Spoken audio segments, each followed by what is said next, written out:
सभी पत्रकार साथियों को सादर नमस्ते।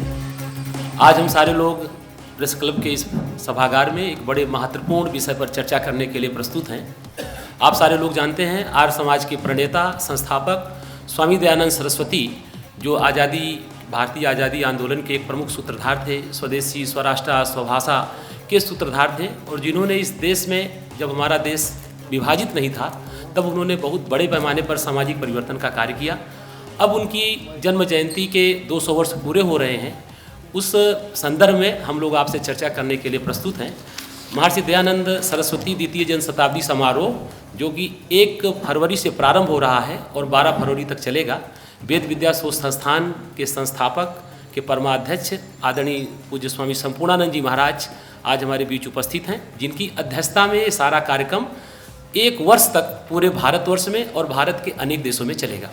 आज हमारे मध्य इसी विषय पर चर्चा करने के लिए हमारे स्वामी विजय बेस जी उपस्थित हैं, जो योगा आश्रम के नाम से एक गुरुग्राम में जो है एक संस्थान चलाते हैं, और हमारे मध्य हरियाणा सरकार के बहुत ही वरिष्ठ सेवा प्राप्त IAS अधिकारी, जो हरियाणा के अनेक जनपदों में उपायुक्त रहे और भी कई सारे पदों को आपने सुशोभित किया, डॉक्टर RV लागयान जी, जिनके जीवन में स्वामी दयानंद सरस्वती का बहुत बड़ा योगदान है, जो एक अपने जीवन को उस प्रकार से उन्होंने उनकी शिक्षाओं के अनुसार ढाला, तो यहाँ उपस्थित हैं। और हमारे आर्य समाज चंडीगढ़ के अनेक सारे हमारे साथ सहयोगी कार्यकर्ता, उनके अध्यक्षगण सब उपस्थित हैं।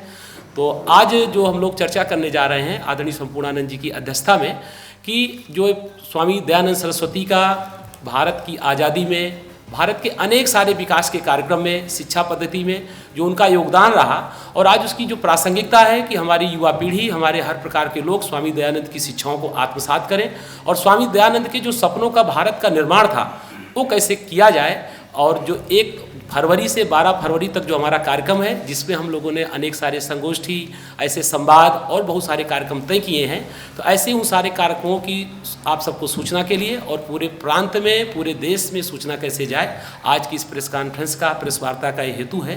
तो मैं आमंत्रित करता हूँ हमारे इस पूरे कार्यक्रम के वर्ष भर चलने वाले स्वामी दयानंद सरस्वती द्वितीय जन्म शताब्दी समारोह के माननीय अध्यक्ष परम पूज्य स्वामी संपूर्णानंद जी सरस्वती महाराज जी से, कि हमें विस्तार से इस संदर्भ में अवगत कराएंगे। आदरणीय पूज्य स्वामी संपूर्णानंद जी महाराज।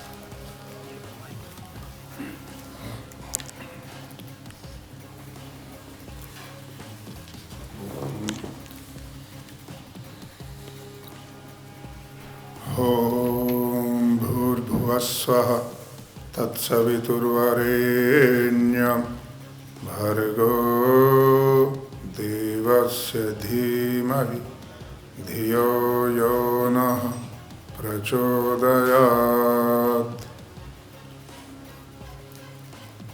इस प्रेस क्लब में उपस्थित चंडीगढ़ की तरफ से आए हुए प्रेस वार्ता के लिए, प्रेस से, मीडिया से जुड़े हुए सभी बंधुओं को हमारा नमस्कार।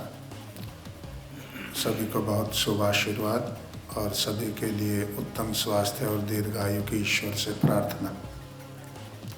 मेरे साथ में हमारे बहुत अनन्य मित्र पूज्य स्वामी विजय बेस जी महाराज, हमारे पूजनीय डॉक्टर राम भक्त जी लागयान, यहीं चंडीगढ़ में स्पोर्ट्स स्कूल के वर्षों प्रिंसिपल रहे, आर्य समाज सेक्टर 7 के प्रधान, केंद्रीय सभा के प्रधान आदरणीय हमारे रविंद्र तलवार जी, मातृभूमि सेवा मिशन से हमारे आदरणीय मिश्रा जी, और जिनके पिताजी बहुत लंबे समय से सिख गुरुद्वारा प्रबंधक कमेटी की सेवा SGPC के मेंबर के रूप में कर रहे हैं। हमारे बीच में उपस्थित आदरणीय विक्रम जी, जो उनके बहुत योग्य सुपुत्र हैं। अन्य सभी हमारे क्वात्रा जी और सभी आर्य समाज की और दूसरी संस्थाओं से पधारे हुए हमारे धर्म प्रेमी सज्जन, आप सबसे मिलकर के प्रसन्नता को कई गुना हम करना चाहते थे, इसलिए हम एक संवाद के लिए आपसे यहाँ उपस्थित हुए हैं।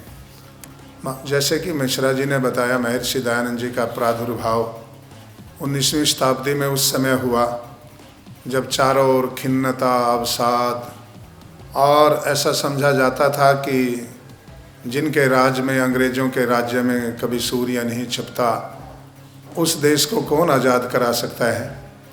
ऐसे समय में अनेकों प्रकार की सामाजिक कुरीतियाँ, अंध परंपराएं, अंधविश्वास और सामाजिक ताने बाने में बहुत सारा भेदभाव, छुआछूत, जाति पाति, अमीर निर्धन और अनेकों प्रकार के भेदभाव के होते हुए महर्षि दयानंद जी महाराज का ऐसे समय में प्रादुर्भाव हुआ। उन्होंने अनेकों एक साथ बहुत सारे मोर्चों पे काम किया, समाज सुधार के, शिक्षा के, नारी शिक्षा के, अछूतों उद्धार, अनाथों का, दलितों का, नारी का, और साथ ही साथ राष्ट्रीय चेतना को उठाने के लिए क्रांतिकारियों के प्रेरणा स्रोत बने, पुनः गुरुकुल परंपरा के संवाहक बने। अपने समय में भले ही उनके जीवन के समय में लगातार न जल पाई हो, अनेकों पाठशालाएं संस्कृत की खोली और एक समन्वयात्मक विचारधारा का प्रचार भी किया। जब महारानी विक्टोरिया के प्रतिनिधि का दिल्ली में दरबार लगा तो महर्षि दयानंद जी महाराज ने भी अपना अलग से एक दरबार लगाया। उसमें सर सैयद अहमद खां, हमारे पादरी स्कॉट, केशव चंद्र सेन इत्यादि सब लोग उनके साथ उपस्थित हुए और उन्होंने विचार विमर्श किया कि देश को कैसे स्वतंत्र और विकसित देश को कैसे बनाया जाए। ऐसे महापुरुष की द्वितीय जन्म शताब्दी प्रारंभ हो रही है। ये 2024 का जो वर्ष है उसमें 200 साल पूरे हो जाएंगे। तो आर्य समाज के संगठन ने, आर्य समाज की संस्थाओं के प्रतिनिधियों ने ये निर्णय लिया कि ये 2023 12 फरवरी से लेकर के और 2024 12 फरवरी तक महर्षि दयानंद जी महाराज की द्वितीय जन्म शताब्दी वर्ष मनाया जाए। उसके लिए कुरुक्षेत्र ब्रह्म सरोवर के किनारे योग भवन पे एक चारों वेदों का महायज्ञ इतिहास में कुरुक्षेत्र के ब्रह्म सरोवर के किनारे पहली बार आयोजित हो रहा है, जिसमें अलग अलग गुरुकुलों से आए हुए ब्रह्मचारी और विशेषतः ब्रह्मचारिणियाँ भी वेद पाठ करेंगे। क्योंकि महर्षि दयानंद जी महाराज के समय में ऐसा भी माना जाता था कि स्त्रियों को वेद पढ़ने का अधिकार नहीं है। तो महर्षि दयानंद जी महाराज ने और बाद में उनकी शिष्य परंपरा के प्रथम शिष्य स्वामी श्रद्धानंद जी महाराज ने स्त्री शिक्षा को अधिकृत करके पहला कन्या गुरुकुल खोला देहरादून में, और फिर आर्य समाज ने ऐसे सैकड़ों कन्याओं के गुरुकुल खोले जहाँ वेदाध्ययन करती हैं। उसी का परिणाम है कि आज काशी पाणिनि महाविद्यालय की जो छात्राएं हैं, गुरुकुल की जो ब्रह्मचारिणियाँ हैं, सवेरे वेद पाठ करके हर रोज़ प्रतिदिन हवन करके काशी गंगा के किनारे काशी जागरण का कार्य उन्हीं के जिम्मे आया है। आदरणीय हमारे मान्यवर प्रधानमंत्री महोदय का वो संसदीय क्षेत्र है, उसकी विलक्षणता ये है कि हर रोज़ उसी काशी में हर रोज़ प्रातःकाल 4 बजे उठ करके ब्रह्मचारिणियाँ जाती हैं और उस पे घाट पे पहले यज्ञाग्रतो पहले प्रातरग्निम प्रातरिंद्रम का पाठ करके वेद मंत्रों का पाठ करते हैं, फिर यज्ञ करते हैं और उससे काशी जागरण प्रारंभ होता है। तो कुरुक्षेत्र के अंदर एक बहुत विलक्षण कार्यक्रम की ऐसे शुरुआत 1 फरवरी से हो रही है। मैं विलक्षण इसको इसलिए कह रहा हूँ कि इसमें 12 के 12 दिन हमने अंतर्राष्ट्रीय संगोष्ठी और संवाद का भी आयोजन किया है। महर्षि दयानंद जी महाराज बहुमुखी प्रतिभा के धनी थे। शिक्षा में, समाज में, राजनीति में दार्शनिक उनके मंतव्य हैं। वेदों के भाष्यकार, पहली बार भारत में विद्वानों की परंपरा में हिंदी भाषा में वेदों का अनुवाद महर्षि दयानंद जी महाराज ने किया। उनसे पहले के जितने भी वेदों के भाष्यकार थे वो सब संस्कृत भाषा में थे। महर्षि दयानंद जी महाराज ने संस्कृत और हिंदी दोनों भाषाओं में वेदों का भाष्य किया। तो भाष्यकार थे, राजनीतिक चेतना को अपने वैदिक दृष्टिकोण से देखने वाले थे, स्वतंत्रता के प्रति किस प्रकार का चिंतन प्रस्तुत किया जाए उस चिंतन के प्रस्तोता थे, और नारी शिक्षा के, विधवा विवाह के, अनाथों के और पुनर्विवाह के और बाल विवाह के विरोधी, ऐसे सारे जितने कार्यक्रम हैं और समाज में फैली हुई अनेकों प्रकार की धर्म के नाम पे अंध परंपराओं के, उन सब के सुधारक थे, परिष्कारक थे। उनके लिए एक शब्द हम बोला करते हैं, महर्षि दयानंद जी महाराज समाज सुधारक और भारतीय संस्कृति के परिष्कारक। धर्म और दर्शन का उन्होंने कोई अपना नया मत नहीं चलाया। आर्य समाज तो एक संगठन की स्थापना की थी जो वेदों का, वैदिक संस्कृति का, सनातन मूल्यों का प्रचार करे। तो सारी जितनी हमारी मान्यताएं हैं, यज्ञ है, श्राद्ध है, धर्म है, दर्शन है, वेद है, पुनर्जन्म है, नरक है, स्वर्ग है, पुण्य है, पाप है, किसी एक को भी ना तो बिल्कुल विलुप्त किया, ना कोई अपनी तरफ से कुछ नया जोड़ा। जो भी प्राचीन सनातन मूल्य थे उन सब का परिष्कार किया और उनकी पुनर्स्थापना की। जो उखड़ा हुआ स्वरूप था उनकी पुनर्स्थापना के लिए महर्षि दयानंद जी महाराज का आगमन हुआ था। उनकी द्वितीय जन्म शताब्दी के अभी अमृत महोत्सव, आज़ादी का जो अमृत महोत्सव चल रहा है, तो आज़ादी में जब महर्षि दयानंद जी महाराज पंजाब में सबसे पहले लाहौर आए तो सरदार भगत सिंह के दादा सरदार अर्जुन सिंह जी सबसे पहले सिख क्रांतिकारियों के प्रेरणा स्रोत और राष्ट्रभक्त सबसे पहले सिख थे जिन्होंने महर्षि दयानंद जी महाराज के हाथों से अपने गले में यज्ञोपवीत भी धारण किया, घर में यज्ञ वेदी की स्थापना की और नियमित रूप से यज्ञ होते रहे और अपने परिवार को राष्ट्र की बलि वेदी पर आहूत कर दिया, जिन आहुतियों के परिणाम स्वरूप आज हम सब स्वतंत्रता का आनंद ले रहे हैं। ऐसे अनेकों प्रकार का समन्वयात्मक उनका जीवन रहा। तो लाहौर के अंदर ही जब थोड़ा खंडन मंडन इत्यादि करने के कारण जिन्होंने प्रवचनों के लिए बुलाया था उन्होंने प्रवचन बंद करके और अपने संस्थान से निकाल दिया। तो अगले दिन डॉक्टर रहीम खान डॉक्टर थे और मुस्लिम होते हुए अपने घर में ले गए और वहीं प्रवचनों की व्यवस्था की। तो अलीगढ़ मुस्लिम यूनिवर्सिटी के जो संस्थापक थे सर सैयद अहमद खान, उस समय जो स्कूल बना था, बाद में कॉलेज बना, बाद में यूनिवर्सिटी बनी, वो उनके भक्तों में से थे। ऐसे समन्वयात्मक और महर्षि दयानंद जी महाराज धर्म का सार्वभौमिक स्वरूप चाहते थे जो सबके लिए हो, सबकी मान्यताओं के अनुकूल हो और जिसको सब मान सके ऐसा। और अनेकों बार उन्होंने धर्म की व्याख्या की। जो Monier William head of the department थे ऑक्सफोर्ड यूनिवर्सिटी में संस्कृत के, तो वो भारत में उनसे मिलने आए, बॉम्बे में उनका व्याख्यान हो रहा था। तो उनसे जब धर्म की परिभाषा पूछी कि मतांतरों को तो आप धर्म मानते नहीं, तो धर्म है क्या? तो महर्षि दयानंद जी महाराज ने उनको धर्म की परिभाषा लिखाते हुए कहा था, धर्म तो सार्वभौमिक होता है, कोई एक जगह का नहीं होता, समस्त विश्व का एक ही होता है। तो उन्होंने पूछा कि वो क्या है? कि सत्य अनुकूल, न्याय अनुकूल, पक्षपात रहित आचरण का नाम धर्म है। तो महर्षि दयानंद जी महाराज का हमेशा इस बात पे जोर रहता था कि वो आचरण के ऊपर बल देते थे कि जिन बातों को हम धर्म मानते हैं उनको हम अपने आचरण में भी उतारें और आचरण में आने के बाद में वो धर्म बनता है। जैसे स्कूल में आने मात्र से कोई विद्यार्थी कोई परीक्षा पास नहीं कर लेता, उसको पढ़ता है, फिर याद करता है, फिर स्मरण करता है, फिर परीक्षा देता है, फिर उसमें उत्तीर्ण होता है, तो फिर उसको वो पास हो जाता है। उसको फिर उसकी उस परीक्षा का मतलब अधिकृत मान लिया जाता है कि इसने परीक्षा पास कर लिया, उसको मार्कशीट मिलती है और परिणाम अंक तालिका प्राप्त होती है कि इतने परिणाम उसने प्राप्त किए। तो इसी प्रकार की ये सारी जो हम भावनाएं व्यक्त कर रहे हैं, इसके लिए आज की ये प्रेस वार्ता आप सब बंधुओं को बुला करके प्रारंभ की है। इस विषय में आप के तरफ से कोई प्रश्नों का और कोई ऐसा है तो उसके लिए आपका स्वागत है। स्थान है कुरुक्षेत्र, हरियाणा।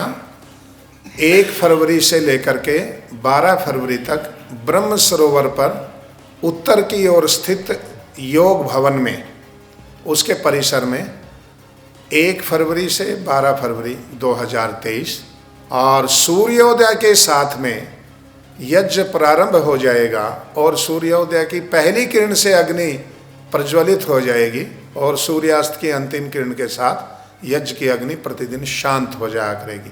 ऐसे 12 दिन में चारों वेदों का यज्ञ करेंगे और अनेकों देशों से प्रतिनिधि मंडल आ रहे हैं, कनाडा से आ रहे हैं और मॉरिशस से आ रहे, फिजी से, नेपाल से, अमेरिका से आ रहे हैं लोग। और हमने विशेषतः कनाडा के प्रतिनिधि मंडल के लिए विशेषतः 10 तारीख का समय निश्चित किया है। 10 और 11 में से दोनों जगह से, और अमेरिका से और ऑस्ट्रेलिया से, नेपाल, भूटान, बांग्लादेश से भी कुछ लोग आ रहे हैं। क्योंकि आज भी आप देखेंगे कि आर्य समाज का प्रकट रूप में भले ही अस्तित्व बांग्लादेश और पाकिस्तान में ना हो, पिछली बार भी जब अंतर्राष्ट्रीय स्तर के कार्यक्रम किया था एक सम्मेलन, उसमें पाकिस्तान के प्रतिनिधि भी आए थे, बांग्लादेश से भी आए थे। तो थोड़ा बहुत वहाँ आज भी कुछ मंदिर वगैरह आर्य समाज के जहाँ बचे में, वहाँ से आते हैं लोग। नेपाल से विशेष करके लोग आ रहे हैं, और इसमें गुरुकुल जज्जर के आचार्य विजयपाल जी, हमारे जो विशेष संरक्षक मंडल है, और आचार्य राजेंद्र जी जो गुरुकुल कालवा के हैं, और स्वामी रामदेव जी महाराज, स्वामी ज्ञानानंद जी महाराज, सीकर से सांसद हैं हमारे गुरु भाई स्वामी सुमेधानंद जी महाराज, डॉक्टर सत्यपाल जी, और बहुत सारे, जस्टिस प्रीतम पाल जी जो हरियाणा के लोकायुक्त रहे हैं और हाई कोर्ट के रिटायर्ड जज हैं, और स्वामी यतीश्वरानंद जी महाराज जो पूर्व मंत्री हैं उत्तराखंड में, ऐसे बहुत सारे, और आचार्य बालकृष्ण जी जो आयुर्वेद के शिरोमणि हैं, ठाकुर विक्रम सिंह जी महाराज, स्वामी ब्रह्मानंद जी की शिष्य परंपरा में बहुत उद्भट विद्वान और संत स्वामी बालेश्वरानंद जी महाराज, डॉक्टर राम भक्त जी लांगयान, और हमारे श्रीनिवास आप श्री प्रकाश मिश्रा जी, आप मातृभूमि सेवा मिशन से बैठे हैं। और हमने कुछ संगोष्ठियाँ सुनिश्चित की हैं, उनके ऊपर हम बहुत उद्भट विद्वान आमंत्रित भी कर रहे हैं। जैसे एक दिन का समय हमने 10 और 11 में से एक दिन का समय रखा है वेदों और श्री गुरु ग्रंथ साहिब की शिक्षाओं के ऊपर, कि हमारे 10 के 10 गुरुओं में जो मानव मात्र को संदेश दिया है, और वेद भी हमारे जो मानव मात्र के संदेश की बात करते हैं, तो उनको हम जनमानस तक फैलाएं। और ये बताना हमारा लक्ष्य है, गुरुओं का, ऋषियों का, मुनियों का, वेदों का, शास्त्रों का जो उपदेश है वो किसी एक वर्ग, जाति या किसी एक स्थान के लोगों के लिए नहीं होता, वो मानव मात्र के लिए होता है। तो इसमें लगभग कनाडा से लोग, मॉरिशस से, सूरीनाम, गुयाना से भी लोग आ रहे हैं, और भी विश्व के अनेकों देशों से लोग इसमें पधारेंगे 12 दिवसीय 12 दिवसीय यज्ञ में। और सभी राजनैतिक और सामाजिक संगठनों के प्रतिनिधि, सभी इसको, क्योंकि ऋषिदानंद जी महाराज की परंपरा में आर्य समाज से निकले हुए लोग सभी राजनीतिक संस्थाओं में हैं। ऐसी एक भी पार्टी नहीं है जिसमें कोई ऋषिदानंद जी महाराज से संबंधित या उनकी शिष्य परंपरा से जुड़ा हुआ व्यक्ति किसी भी पार्टी में ना हो। सब में कोई ना कोई, किसी में कम, किसी में ज़्यादा। तो इसलिए हमने सारी राजनीतिक पार्टियों के प्रतिनिधि सभी को आमंत्रित किया है। तो सब अपने अपना समय अनुसार सब इसमें उपस्थित होंगे। और एक दिन का सभी धार्मिक आध्यात्मिक परंपराओं को, भारत तो भिन्न भिन्न परंपराओं का देश है, तो सभी मत, आध्यात्मिक और धार्मिक परंपरा के जो धर्माचार्य हैं, प्रमुख हैं, तो एक दिन समन्वयात्मक एक कार्यक्रम सभी का है। सभी को, बौद्ध, जैन, यहूदी, ईसाईयत, इस्लाम, सिख, जितने भी हैं सभी परंपराओं के धर्माचार्यों के एक दिन बुला करके तो एक समरसता का, समभाव का, सर्वभाव का कार्यक्रम भी इसके दौरान आयोजित होगा।